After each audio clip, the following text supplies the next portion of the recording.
Bahas pohon-pohon, dipercaya orang Indonesia menjadi tempat atau bersarangnya para hantu. Horor gak tuh? Ini yang pertama, pohon beringin.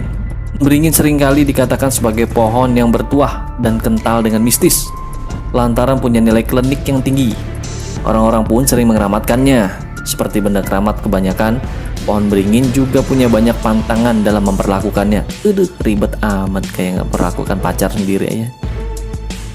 Dilarang kencing atau tidak ingin kena sentil, bahkan bikin cacat. Cacat? Apanya yang cacat? Patah gitu maksudnya? Pasti kencingin. Tapi juga dihimbau untuk tidak pernah menebang pohon beringin. Tuh, emang banyak sih cerita-cerita tentang pohon beringin yang ditebang. Nah, ini impactnya itu, barang siapa yang menebang pohon ini, ia bakalan miskin sampai 7 turunan. Alasannya kenapa pohon ini dilarang ditebang? Biasanya dikaitkan dengan kepercayaan kalau beringin adalah tempat lelembut tinggal. Makanya ketika ditebang mereka bakal marah dan kemudian membuat pelakunya menderita kemiskinan sampai 7 turunan, amit-amit. Abang baik. Tuh nih yang udah kaya, bosan kaya, mau ngerasain miskin nih, coba ditebang nih pohon beringin. Yang kedua adalah pohon pisang.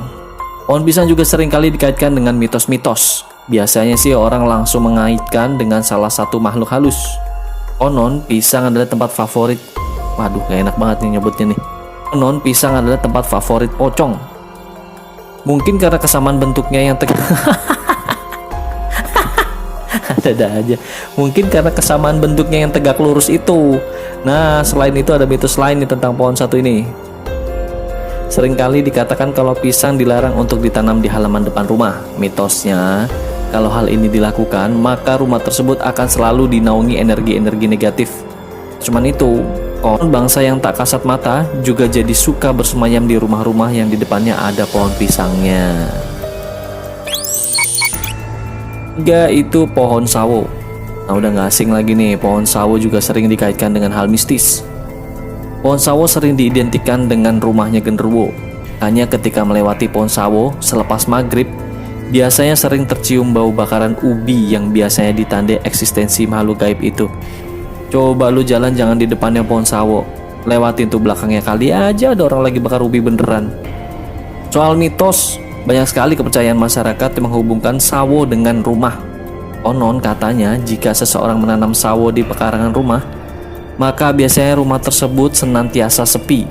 Hanya suasananya, tapi juga penghuninya akan selalu berganti-ganti dengan alasan khusus. Ya kali ganti-ganti penghuni, ganti-ganti istri enak kali. Bagi orang Indonesia, bambu memang sudah identik dengan berbagai mitos. Sering diidentikan dengan rumahnya wewe gombel dan genderuwo. Bahkan katanya kalau ada orang yang bermain di dekat gerombolan bambu saat maghrib, maka bisa dipastikan si anak tersebut akan menghilang. Hanya sih diculik oleh makhluk halus. Tidak jenis bambu dikaitkan dengan hal-hal negatif. Misalnya bambu kuning yang dikaitkan sebagai pembawa energi positif bagi rumah. Nah, ini yang kalau rumahnya depannya ada pohon pisang nih, tanamin aja nih bambu kuning. Positif plus energi negatif sama dengan netral. Bahkan banyak pakar, ini pakar apa nih? Pakar mistis kali. Kan banyak pakar yang mengatakan keberadaan bambu kuning akan membuat penghuninya sejahtera secara ekonomi. Pakar apa ya? Pakar mistis apa feng shui? Bambu kuning juga dipercaya mampu menangkal sihir-sihir.